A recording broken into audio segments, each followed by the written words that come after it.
George Foreman, all of you chumps are gonna bow when I whoop him. All of you. I know you got him. I know you got him picked, but the man's in trouble. I'm gonna show you how great I am. Before Muhammad Ali ever threw a punch, he declared himself the greatest.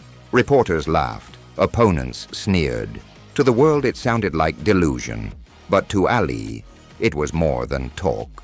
It was a spell he cast on reality. He didn't wait for proof. He manufactured his destiny first. Today we'll explore why being self-delusional is necessary to become great and how it played a crucial role in Ali's life. The story begins not in the ring, but in the mind of a young Cassius Clay. Growing up in Louisville, Kentucky, Clay wasn't born into greatness. He wasn't rich, wasn't educated in elite schools, and wasn't part of boxing's inner circle. What he did have was a stolen bicycle and a fateful encounter with a police officer who introduced him to the gym. That moment lit a fire. From the beginning, Clay wasn't like other fighters. While his peers stayed silent, focusing on their training, he made noise. He shouted to anyone who would listen, "I'm the greatest! I'm the prettiest! I can't be beat!" At first, it seemed like youthful arrogance, but underneath was something deliberate. Clay understood something most adults never grasp. Words are reality shapers. The human brain is programmed by repetition. The subconscious doesn't distinguish between truth and declaration. It simply absorbs what it hears often enough.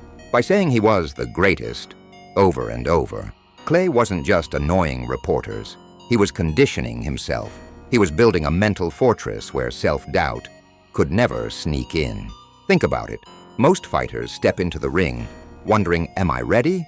What if I lose? Clay walked in already convinced. For him, the fight wasn't about discovering who he was. It was about proving to the world what he already knew. But there was another layer. His words weren't only for himself. They were weapons. When opponents heard him say he'd knock them out in a specific round, they scoffed until the seed of doubt grew inside them. What if he's right? What if this kid knows something I don't? Clay's confidence was a virus that infected everyone around him. At the young age of 22 years, Clay was due to face the powerful and experienced Sonny Liston. This is where his delusion reached its peak. Liston wasn't just a champion, he was a destroyer. Brutal, feared, a man who ended fights before they began. And yet here was this loud-mouthed kid shouting, "He can't beat me! He's too ugly! I'm too fast!" To the press, it was comedy. To the boxing establishment, it was insanity. Odds makers gave Liston 8-to-1 odds of winning. But that didn't stop Clay from shouting. If you like to lose your money, you're a fool to bet on Sunday. But in reality, it was genius. Clay wasn't delusional. He was deliberate. He was engineering his legend before the world realized it. On the night of February 25th, 1964, at the Miami Beach Convention Hall, a 8-to-1 underdog named Cassius Clay steps into the ring against Sonny Liston. The crowd expects blood. The experts predict humiliation.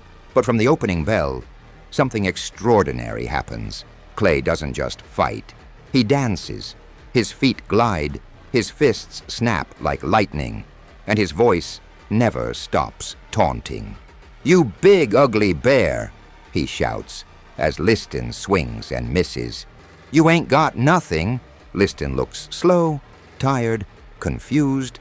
He had walked into the ring expecting to fight a kid, but instead he's trapped in the orbit of a man who refuses to acknowledge fear. Every missed punch, every slip, every jab Clay lands is proof that his words weren't empty. They were blueprints, and then the impossible unfolds. By the 7th round, Liston doesn't come out of his corner. Cassius Clay, mocked, dismissed, laughed at, becomes the heavyweight champion of the world. His scream echoes across the airwaves. "I shook up the world! I am the greatest!" In that moment, the delusion is no longer just noise. It's prophecy fulfilled. Clay didn't just win. He rewrote what was possible. He proved that speaking greatness into existence wasn't a gimmick. It was a weapon more powerful than any punch. What made it even more remarkable was the way he used accountability as fuel. Every boast he made wasn't a risk. It was a contract. By telling the world he'd win, he left himself no escape. The only option was to back it up. That pressure, instead of crushing him, forged him. And then came the transformation. Cassius Clay declared to the world that he was now Muhammad Ali. His belief wasn't just in himself. It was in his identity, his faith, his destiny. And from that moment forward, Ali wasn't a fighter. He was a force. Greatness isn't confirmed in victory. It's tested in exile. In 1967, Muhammad Ali refused to be drafted into the Vietnam War. His reasoning was clear. I ain't got no quarrel with them Viet Cong. The decision split the nation. Overnight, Ali went from world champion to public enemy. His title was stripped. His boxing license revoked. His name dragged through mud. For 3.5 years, the prime of his career, Ali was banned from the sport he dominated. This was the crucible of his belief. Imagine it. No fights, no spotlight, no validation. Just the endless chorus of critics calling him a coward, a traitor, a fraud. Any ordinary man's confidence would have shattered. But Ali's didn't waver. He kept saying it, I am the greatest. Even when he had no belt, no platform, no paycheck, the words never left him. And this is the difference between arrogance and belief. Arrogance collapses when the world stops applauding. True belief doesn't depend on applause. It lives inside, unfazed by circumstance. When Ali finally returned to the ring in 1970, he wasn't just a fighter trying to reclaim his crown. He was proof that greatness isn't defined by titles. It's defined by conviction. His time in exile hardened him, tested him, and proved that his self-belief wasn't a performance. It was his core.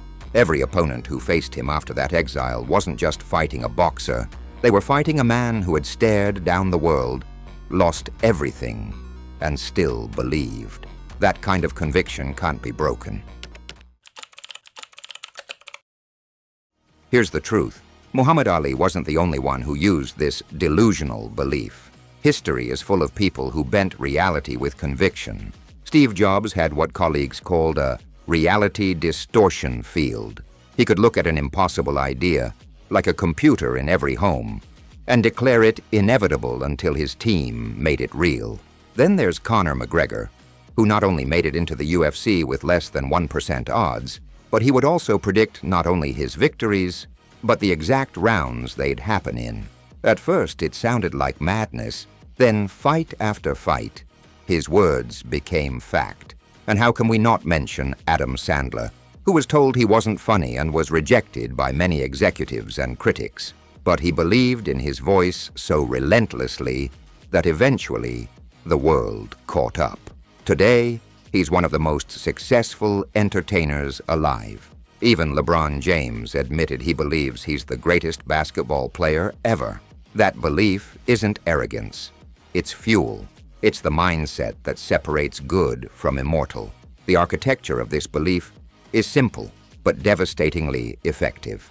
Program the self. Repeat the declaration until it becomes subconscious truth.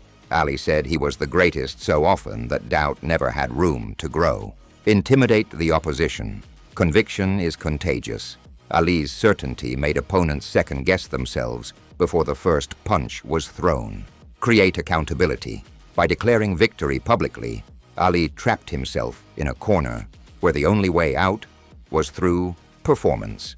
And here's the key. The line between delusion and destiny is drawn only in hindsight. Before Ali beat Liston, he was delusional. Afterwards, he was prophetic. That's how it always works. They call you crazy only until you make it. Then you are suddenly a genius. On October 30th, 1974, in Kinshasa, Zaire, the world watched one of boxing's greatest battles, the Rumble in the Jungle. Muhammad Ali versus George Foreman. Foreman isn't just a champion, he's a destroyer. Younger, stronger, feared. The world calls Ali finished. The odds say he'll be knocked out, but Ali's belief remains unshakable. He invents the rope-a-dope, a strategy so insane it sounds suicidal. Lean against the ropes, let Foreman punch himself out, then strike when he's exhausted. Only a man with absolute faith in himself could attempt it. Only a man whose reality was self-created could endure it. Round after round, Ali absorbs punishment, whispering to Foreman, "That's all you got, George." Until in the eighth, the unthinkable happens. A right hand, a collapse. Foreman was on the canvas and Ali was victorious. Once again, the delusion becomes reality. Once again, the world is forced to catch up to the vision Ali already lived. His fists made him a fighter. His belief made him immortal. Muhammad Ali's greatest weapon wasn't speed, power, or footwork. It was faith. So outrageous, so unrelenting, it looked insane until it worked. He didn't wait for proof. He declared it, lived it, and forced the universe to agree. That is the ultimate lesson. Call it arrogance. Call it delusion. But Ali showed us that reality doesn't shape belief. Belief shapes reality. And if you dare to believe, as he did, then maybe you too can shake up the world. You have the knowledge, so now it's up to you. Watch this video if you finally want to change your life.